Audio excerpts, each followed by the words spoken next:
खर्चा एक बेटी की विवाह करवाने में आता है, उतना ही खर्चा एक भागवत की कथा करवाने में भी आता है। अब एक बेटी की विवाह में कितना खर्चा आता है, आप हिसाब लगा लो। तो उतने ही खर्चा एक कथा करवाने में भी लगभग आ ही जाता है। ऐसा बोलो जय श्री राम। जहां पर आप कथा करवा रहे हो वो जगह विशाल होनी चाहिए, जैसे यहां पर है, बहुत अच्छी जगह है और सजा भी बहुत अच्छा रखा है। पटवाल परिवार ने जरा ताली बजाओ, बहुत अच्छा लग रहा है। जब आसन सुतम मंत्र सुध, हमारे गढ़वाल में न बुलाना, जगह स्वच्छ चाहिए। सुचो देसी प्रतिष्ठाप्या विदितासन आसन, जहां जाने का मन हो खींचा चले जाए मन। और इस पांडाल में तो ऐसा लग रहा है यहीं बैठे रहे साहब, इतना सुंदर सजा रखा। वही जगह बल भगवान की तपस्या की उत्तम भूमि होती है, जहां तुम्हारा मन लग जाए। इसलिए पांडाल को खूब सजाना चाहिए, कथा के पांडाल को जितना हो सके फूलों से। आगे सुनेंगे आप। तो सबसे पहले आप कार्ड छपवाएं। दो चीजें मीन रखती है कथा में, एक तो जगह कि कौन, सबसे पहले लोग जगह ढूंढते हैं भाई कौन सी जगह पर कथा होनी चाहिए, और फिर लोग कथावाचक को ढूंढते हैं कि कौन से कथावाचक से कथा सुननी चाहिए। तो सबसे पहले जगह को देखिए और उसके बाद कथावाचक, और उसके बाद आप कार्ड छपवाएं और उस कार्ड में लिखें श्रीमद् भागवत पीयूष पानयम् रसलम पटा भवन्तश्च तथा शीघ्रं मायाता प्रेम तत्परा। उसमें लिखें, कार्ड पर लिखें, हे भगवत रसिकों, हम अपने यहाँ सहारनपुर में अपने निज निवास पर कथा करवा रहे हैं। हमने सुना है कि आप भागवत कथा के रसिक हैं, इसलिए भवन्तश्च तथा शीघ्रम, आप आइए और इस कथा को श्रवण कीजिए। कोई कहे कि हमारे पास समय नहीं, तो उनको लोग कहना कि समय नहीं, तुम गम 2 दिन के लिए जरूर आना, ज्यादा समय नहीं। वो कहेंगे कि हमारे पास तो 2 दिन का भी समय नहीं, तो उनको लिए कहना कि 1 दिन जरूर आ जाना। वो कहेंगे कि हमारे पास तो 1 दिन का भी समय, बोले आधा दिन के लिए जरूर आ जाना। सर्वथा गमनम कार्य क्षण मात्रेषु दुर्लभ, नवाकाशा कदाचित् दिनमानं तथापि तु सर्वथा गमनं कार्यं क्षण मात्रेषु दुर्लभा। ए भाई, वैसे तो 7 दिन के लिए कथा सुनने के लिए आओ, 7 दिन नहीं आ सकते हैं तो 2 दिन के लिए आओ, 2 दिन के लिए नहीं आ सकते तो 1 दिन के लिए आओ, 1 दिन नहीं आ सकते हैं तो आधा दिन के लिए तो जरूर आ जाना। ऐसा लिखिए। क्यों जी? आधा दिन आना के बहुत जरूरी है, कह दिया बहुत जरूरी है। बोले 1 दिन तो छोड़ो, क्षण मात्रेषु दुर्लभः, इस कथा में आया हुआ एक क्षण भी बड़ा दुर्लभ है। इसलिए आइए और इस कथा को श्रवण कीजिए। आजकल तो लोग विज्ञान के माध्यम से भी श्रवण कर रहे हैं। क्यों जी?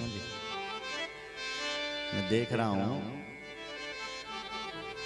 कि अभी हमें घर बैठे 200 लोग सुन रहे हैं, तो फेसबुक से तो इससे भी अधिक ज्यादा सुन रहे हैं। आप लोग कहां बैठे हैं? अभी आप ताली बजा रहे हैं, सब ये देखा जा रहा है। कौन क्या कर रहा है, कौन फोन चला रहा है, कौन सियाने चल रही है। जरा घुमाते रहो जरा कैमरा, जो सो रहा उस पर ज्यादा लगाओ।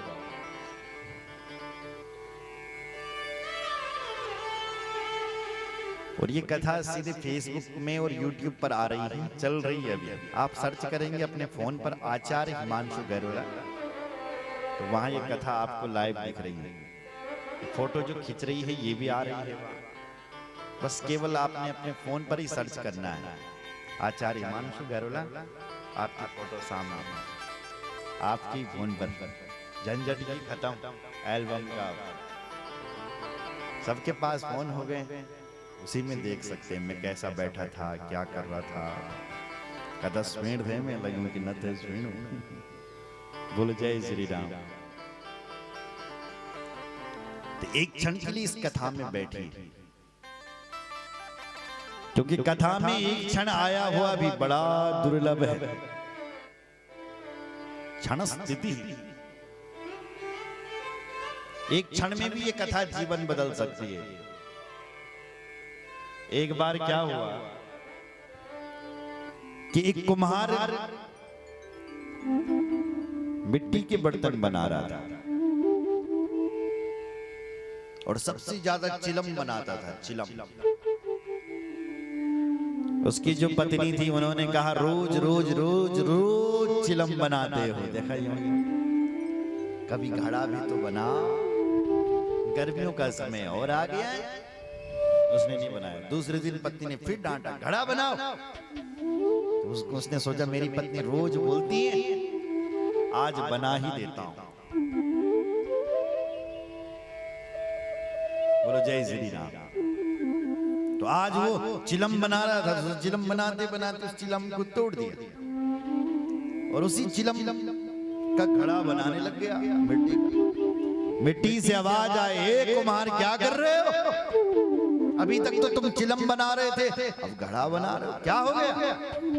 तो कुम्हार ने कहा मेरा विचार बदल गया, जो मेरा चिलम बनाने का विचार था वो बदल गया, अब मैं घड़ा बना रहा हूं। मिट्टी से आवाज आई, हे कुम्हार तेरा विचार बदला और मेरा पूरी जिंदगी बदल गई। क्यों? बोले यदि तो मुझे चिलम बनाता ना तो मैं दूसरे को भी जलाती और अपने आप भी जलती। अब तो मुझे घड़ा बना रहा है ना, तो मैं अपने आप भी ठंडी रहूंगी और दूसरे को भी ठंडा करूंगी।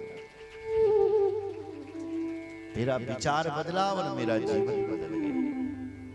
तो ये कथा जो है ना, ये कथा भी तुम्हारे जीवन को बदल देगी, तुम्हारे विचारों को बदल देगी, अगर आपने कथा को सुन लिया।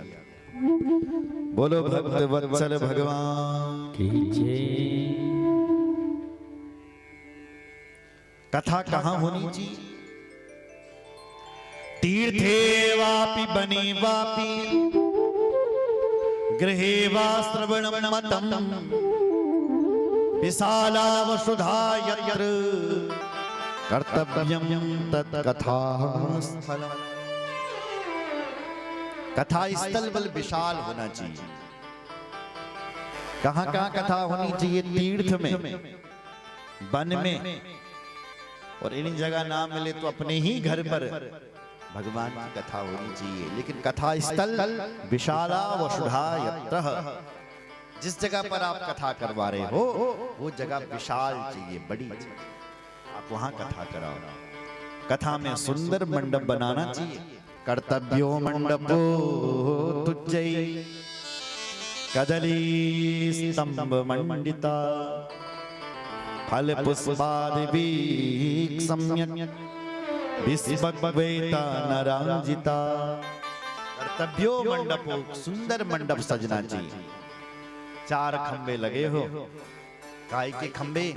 बुद्ध कदली, केले के पेड़ लगे हो, जिनमें फल लगे हो, पुष्प लगे हो, ऐसे सुंदर सुंदर पेड़ स्तंभ पे लगा दिए। सुंदर सुंदर ध्वजा झंडियां लगानी चाहिए और वक्ता का मुख किधर होना चाहिए? बोले